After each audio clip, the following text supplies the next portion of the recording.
He serves as the director of many companies. We are really privileged and proud to have such a distinguished personality to chair the first session of the day. Ladies and gentlemen, please put your hands together to welcome the chairman of the session, Shri T. Balakrishnan IAS, and also the speakers, Shri Santosh Kumar Mohapatra, Shri Arun Mishra, Shri Adi Keshavan, and Shri Sandeep Unitan. Now, over to the chairperson for the opening remarks. Very good morning to all of you. I will briefly mention how we are going to do is this morning, if you all will agree. We will I will introduce the panelists. Then each one of us will speak maybe about 2-3 minutes about the subject today. And then we would throw open the subject for discussion. The idea is to make it more interactive so that you all can actively participate, rather than one way monopolizing the subject. Well, and after that, at the end of the session, I will not summarize it. So you better listen and participate fully, and don't expect me to summarize everything at the end of that. So that is the format today, if you all will agree. So, once again, my name is Balakrishnan, and currently I am in charge of INCAL, Infrastructure Kerala Limited, and also the Kerala High Speed Rail Corporation. Prior to that, I was in government and retired as the Additional Chief Secretary of Industries and IT Department. Before that, I have been holding various positions in government, including in tourism, industries, and various other departments. Now, immediately on my left is Mr. Adi Keshavan, a banker by profession. Mr. Adi Keshavan is the Chief General Manager, Commercial Banking of State Bank of Travancore. He started his career as a probationary officer in '85. He was also in the State Bank of Mysore. He also had a stint on deputation to State Bank of India, Singapore. He is also a native of Trivandrum University College, and before joining the bank, he was also a journalist. He had worked in Hindu and Frontline. Now, next to Mr. Adi Keshavan is Mr. Mohapatra, Mr. Santosh Kumar Mohapatra. Mr. Santosh Kumar Mohapatra is the CEO and Director of Adani Vizhinjam Port. As you know, Adani Port will be developing our prestigious Vizhinjam Port. Mr. Mohapatra, before he joined here, also built this Dhamra Port in Odisha, a greenfield project. It's an ultra-modern port in Odisha, and he was in charge from planning to completion. Mr. Mohapatra was originally from Indian Administrative Service, 76 batch Gujarat cadre, and he had served in many capacities before he joined this company. He was Secretary Industries, he was the CEO of Gujarat Infrastructure Development Board, he was Chairman Paradip Port Trust, MD Sardar Sarovar Narmada Nigam, and CEO Gujarat State Disaster Management Authority. After that we have Mr. Arun Mishra. Arun Mishra is a steelman, a graduate of IIT from Kharagpur. He also had a diploma from France and also another from Australia. He joined Tata Steel and then currently and held various positions there. Currently, he is serving as the Vice President Project Gopalpur, and he is also the Managing Director of Tata Steel ACS, which is a 100% subsidiary of Tata Steel Limited. He is also the Vice President of Indian Institute of Mineral Engineers and has published papers in the Journal of National Repute. He is credited with unique achievements of upgrading Indian semi-coking coal of high impurities to imported coking coal quality. I also understand he is a very active blogger. Now we have Mr. Sandeep Unithan. Sandeep Unithan, well, is a student of history and archaeology, and that continues to be his passions. Currently, he is the deputy editor of India Today, covers various subjects like defense and security issues. It is one of his recent exposures included the declassified papers about the family of Netaji Subhash Chandra Bose, and it led the present government to declassify the Netaji files. He is the author of the Black Tornado, the Three Sieges of Mumbai 2611. The Marathi edition of the book was released recently. Mr. Unithan is also from here, Trivandrum, I guess? Yes. Good. Well, that's it. So now to the subject. Well, we are talking about Make in India. Before talking about Make in India, I thought I should talk to the person who conceived that and is currently executing this prestigious campaign or program, what you call, Mr. Amitabh Kant, who also happens to be from Kerala cadre, and got his inputs also. Well, essentially, Make in India has about 5 important points. The first is to improve the ease of doing business in India. See, roughly it takes about 45 days to set up a company here. In Singapore, you can do it in about 4 hours online. And what is even worse is to close a company, it takes about 4.5 years. This is average, normally. So it's much easier to start, but once you start, you are stuck. It's very difficult to close here. So the idea is to make it easy to start, to run, and also to close. If it's not working out for you, you should be able to move on and to other industries. So ease of doing business is one of the first pillars of Make in India. The second one is to attract investments and technology. Liberalize the FDI regime, open up more sectors. For example, till recently, defense sector was closed even for Indian domestic industries. Today we are opening up, we have completely almost opened up defense sector for even foreign investment. So there are many sectors which had been closed traditionally for even Indian, why talk about foreign investment, those are all being out. Say atomic energy, defense, these were the last 2, I think, stumbling blocks which held on public sector for a long time. Even that is now opened up. So more FDI, better FEMA rules, ease of bringing in technology, foreign exchange, investment, that's the second pillar. The third one is to create a world-class infrastructure. I think at least 3 of us have worked in the infrastructure sector, so I think that will be, I see that seems to be one strong point of the panelists today. Well, world-class infrastructure, see, it takes about a day from interior China to reach the port, 1 day, 24 hours. It takes average 10 days from Delhi, or let's say Gurgaon, if you are making a Maruti car, if you have to take it for export, it takes about 10 days to reach the nearest port. And then the delay in the port, other things, that's getting solved now. So better ports, better roads, better railways, better power, reliable power system, all those things in the infrastructure field, availability of land, all that need to be improved if you have to make the country a real world-class manufacturing base. The fourth one is creation of smart cities.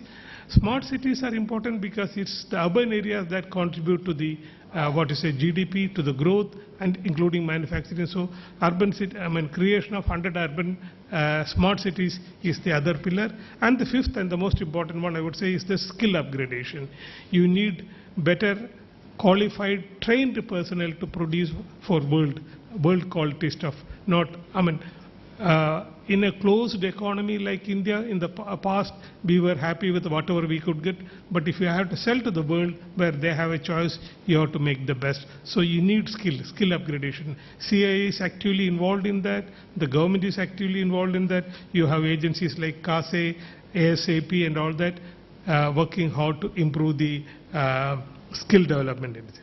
So if you take roughly manufacturing, the contribution of manufacturing, China leads naturally with 31% of their GDP comes from manufacturing. Germany 22%, Japan 19%, EU average is about 15%, US 13%, UK 9%.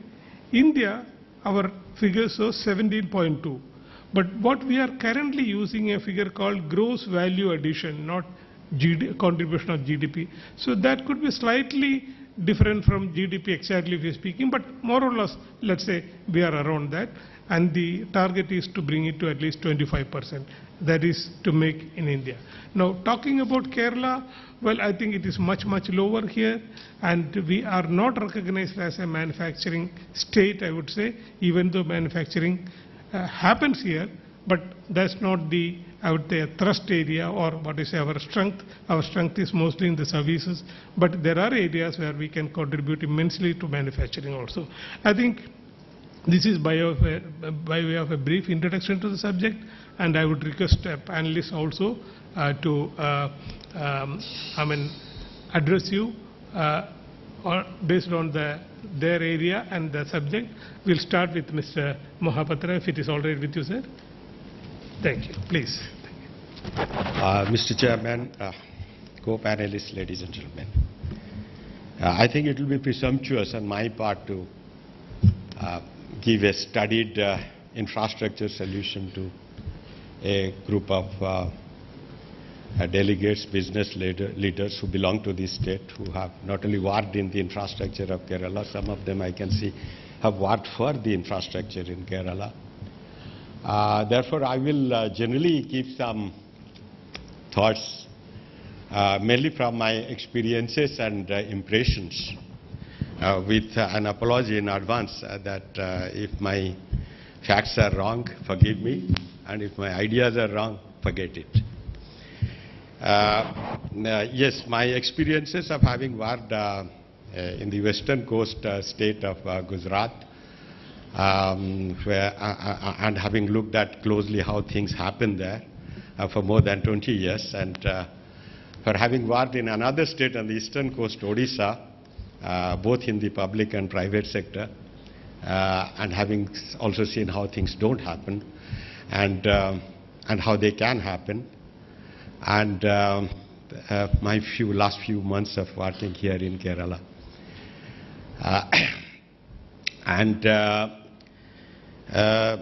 Yes,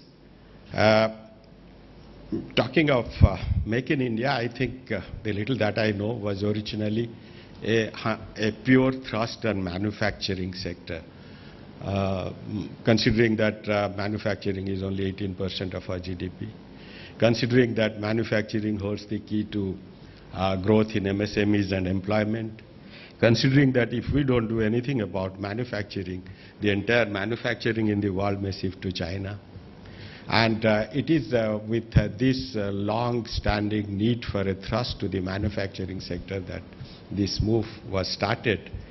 But in India, we have an obsession with inclusiveness, and we have included in it tourism, IT, and even infrastructure. I should think infrastructure is at best an enabler of manufacturing, and it wasn't really necessary to include it in something that was basically a thrust on manufacturing.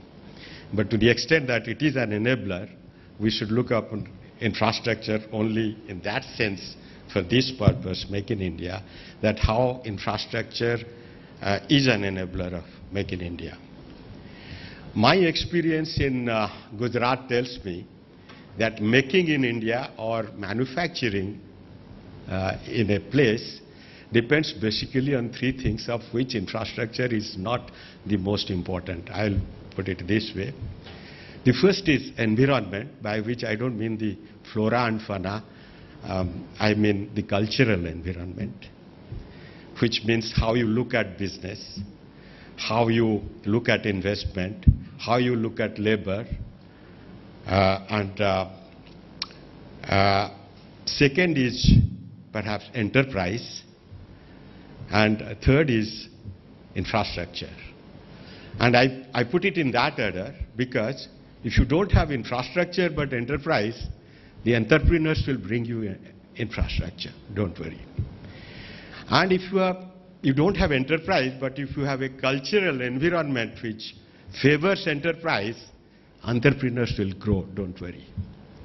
In fact, when I joined in Gujarat, I was working as a joint MD of GIDC, and GIDC has more than 100 industrial estates. In the late 70s, I'm talking 40 years back, I found a handful of Odia industrialists in Naroda, when perhaps Odisha didn't have more than industrialists back home. I found Malayali industrialists working, having set up rubber-related industry in Ankleshwar Industrial Estate, when perhaps Kerala didn't have that many industrialists working in Kerala, or maybe hardly that many. And when I asked this Odia, why have you set up an industry in Gujarat? Why didn't you do it in Odisha? He said, sir, here setting up an industry is like setting up a pan shop in Odisha. It is as easy as that. And we didn't have all those deregulations or anything. With the old conservative licensing regime, people were setting up industries in Gujarat left and right. They had no way about it, how to set up industry. In fact, look at Silicon Valley. Again there, you will find Odias and Malayalis, not really known as entrepreneurs like Gujaratis and Marwadis. You will find Odias and Malayalis having done extremely well in Silicon Valley because the environment promotes enterprise. And I think that is most important. And that being so, when the government threw open infrastructure to private sector through the modality of PPP in the early 90s, both as an outcome of the global trend and as a policy of Government of India also, Gujarat was one of the first states to react to it. In fact, we set up the Gujarat Infrastructure Development Board, and I was the first CEO of that, not just to be one step ahead of others because we felt the need for it. Because Gujaratis from abroad and from inside came with such a lot of proposals. Sir, I want to build a sky rail from Gandhinagar and to Ahmedabad, allow me. Sir, I want to build a pipeline to supply water in Saurashtra from Mahi River through the sea and allow me. And in the beginning, you know, the government through MOU route allowed a few such ventures, like Pipao Port came with Mr. Gandhi, and even Mundra came through the effort of Mr. Adani. But then suddenly government realized, no, we have to lay down rules. We have to create transparency. We have to create a body which lays down the principles of allowing such things. And GIDB was set up in 1996. And I was sent to work for 15 days in the BOT Center of Manila to draft a GID Act, how infrastructure can be given away on PPP. And we are the first people to even include something called a Swiss challenge in the Act itself, because we are getting these unsolicited proposals and we didn't know what to do about it. And he would say that you can't invite tender and just leave me in the lurch. I gave you the idea. So we had to make a provision for that also. So that is how it is, and my impression of Kerala in the last 3 months is that perhaps Kerala has changed without our realizing it. Notwithstanding many apprehensions expressed by my newly acquired friends in Kerala itself, I found that the cultural environment in Kerala has changed, maybe imperceptibly. Those who are staying here are not realizing it. It has changed, and it has changed for the better. And enterprise can grow and infrastructure can come. Talking of infrastructure, Kerala is actually an infrastructure planner's gift of God. It is a long stretch of land where it is easy to plan infrastructure. Like a colleague of Chhattisgarh was telling me that it was much easier to plan infrastructure in Chhattisgarh because it's longitudinal rather than in that wide burst Madhya Pradesh, which is so wide and big. Kerala is just long, 500-kilometer long strip. And entire 500 kilometer has a sea coast, which is not as favorable to port as the Gujarat coast is, but not as harsh as the Odisha or Andhra coast is. It's somewhere in between. And we already have more than a dozen minor ports. and then it has excellent inland waterways and perhaps roads which are 4 times per square kilometer than the Indian average. Rail again more than Indian average. If I have to insert in, give a model for Kerala for future, and again I say, if you don't agree with it, forget it, then it should be a model in which the cargo moves primarily through waterways, including the coast, and secondarily in the railways. And the passengers move primarily in railways for longer distances, more than 100 kilometers, and by road only for less than 100 kilometers. And roads are used only for short drive, because Kerala has, in spite of all the advantages, the problem of land, the problem of expanding the road beyond a certain point or widening it beyond a certain point. And I'll not give the details of how we can go towards it. Maybe together we can work it out or discuss it. This insert is a few random thoughts on this subject. Thank you very much. Thank you, Mr. Mahapatra. May I now request Mr. Arun Mishra to please. Yeah, there was a small presentation I did make yesterday. The issue is when you get an invitation from such a state which is God's own country, you get too excited, and when you land up at the invitation where you are supposed to be, you discover it's not a birthday, it's an anniversary. So I also discovered it's more Kerala specific than Make in India. Nevertheless, I thought let me use this occasion to put together whatever is bits and parts of Make in India which all of us are accessing through various websites, and so I put them all together so that at least at the end of the presentation I will not be going through each slide, but if it is taken away you don't have to refer to all the 13 or 14 websites that I did refer to, and I make the job easier at least for some people who have called me. So that was the idea. Nevertheless, Make in India, all of us were initially struggling with what is it? It is Make in India policy, is it a law, is it a direction? Fortunately, the logo of Make in India was also not an elephant, otherwise people would have called us blind. So we don't have to figure out which part is what. So I thought let me put together all that and say what it is like and what are the various aspects of it and how are we touched, and at the end I will conclude where do we see the future of Make in India. In my opinion, of course. It was a rallying cry to me. It is not a policy, it is not a law, it is not an act, it's a rallying cry that under which let's all get together all the activities under this program. It was formally launched in September 2014. It also has a huge component of digital drive. Make in India is the first one which is starting with the digital drive itself. It is not without digital drive, so both go together. What does it make to do? Its stated purpose in DIPP website is Make in India program includes major new initiatives. It all talks about we have everything in place, all the laws, all the programs in place. Let's start with some new initiatives and look at how to make things simpler. Initial success, of course, how much of it is attributable to Make in India or not, but everyone loves to see some initial success. People also would like to see coconuts growing on the coconut tree in 1 year itself, but nevertheless, we had FDI inflows increasing by huge numbers, into the even equity inflow by I think 39%. And there are top sectors being services, telecom, automobile in the very first year of launching of this Make in India campaign. But I also did look at, I didn't want to spoil the show, I did also look at some 2 decades of FDI inflow. It always seems to have a cyclical pattern. Even in 2008, FDI inflow was much better than 2014-15. So it's not a new thing, it all depends upon the world economics, who is offering what rates where. The first, most important component of this was ease of doing business, where we moved from 142 to 130 rank, or some say 134, corrected 134 rank to 130 rank. But I am not too enamored by that rank. That's because the World Bank does the assessment only based on 2 cities, which is not known to many. It is only in Bombay and Delhi. These 2 cities business environment is taken as the input, and the country is assigned this rank, which is completely unfair. And Mr. Amitabh Kant was quite correct in stating that in an interview, that there is nothing to feel proud or great about this ranking. What is more important is the state ranking, where the DIPP has made 98-point framework.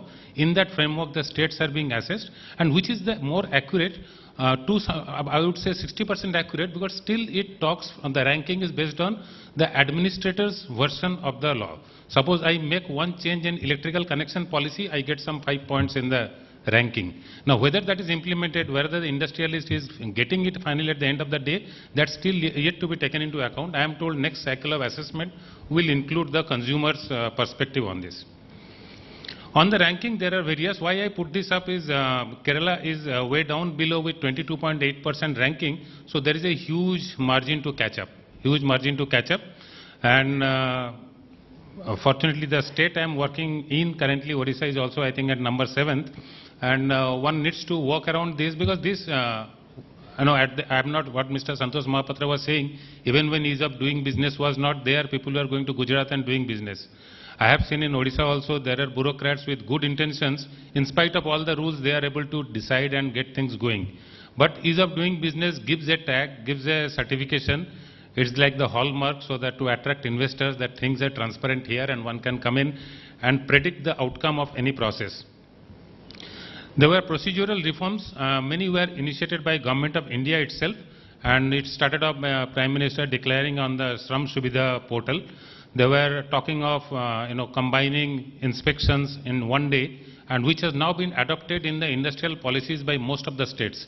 Most of the states are going for inspections in a random manner determined by computer, but inspections to be done in one day. And the procedures, one of the biggest thing that has happened is the electrical connections. If those who are starting any factory in any new place would realize, earlier you used to apply for electrical connection, somebody will come for an inspection after a lot of follow-up. After inspection, he will go back, put up a note for approval that these are the infrastructure required, and then that infrastructure will be given by government. Entire process takes a huge amount of time. So most of the states are going for now connection quantity-based approval. So if you are asking for 4,000 megawatt or 400 megawatt connection per megawatt, so much money you have to deposit. And on that deposit basis, government starts working. I'm not aware of Kerala, but Odisha government has put another 100 crore kitty, because in the electrical department may run out of budget and they need cabinet sanction for further budget. In that case, industry department gives them the advance from the 100 crore kitty to start work, and later on when their budget is sanctioned, that money is adjusted. So that's how people are trying to make it simpler. Then there were various FDI norms which were allowed. Of course, people are looking at FDI in a big way to come into India. And most important was in defense, which is 49%, still debatable. People think without 51%, really people won't have the managing control on the company. But still 49% is much better than 26% what it was earlier. We had now 49% in insurance also. But most of the sectors, it has gone up to 100% without being noticed so much. Even in media where the content is not current affairs or news based, it can go up to 100%, whereas current affairs and news based, I think 26% FDI is still controlled there. So these are the big ticket changes which have happened. One of the important things is manufacturers can now sell their products through the wholesale and all retail, including through e-commerce, without government approval. So there's now again there is a backlash which is also coming in. People are saying this is also another way of FDI in retail, which is coming through e-commerce portal. And there are various complications on e-commerce which is being felt. But I am quite sure that the world moving forward will be mostly on e-commerce, not only B2B, B2C. And in say my company Tata Steel, we are now on a huge digital drive for even doing steel selling through e-commerce route rather than through the standard way of distributors and chains and all that, how to connect up customers directly with the company, how to manage the deliveries with the lowest inventory one can do and all that.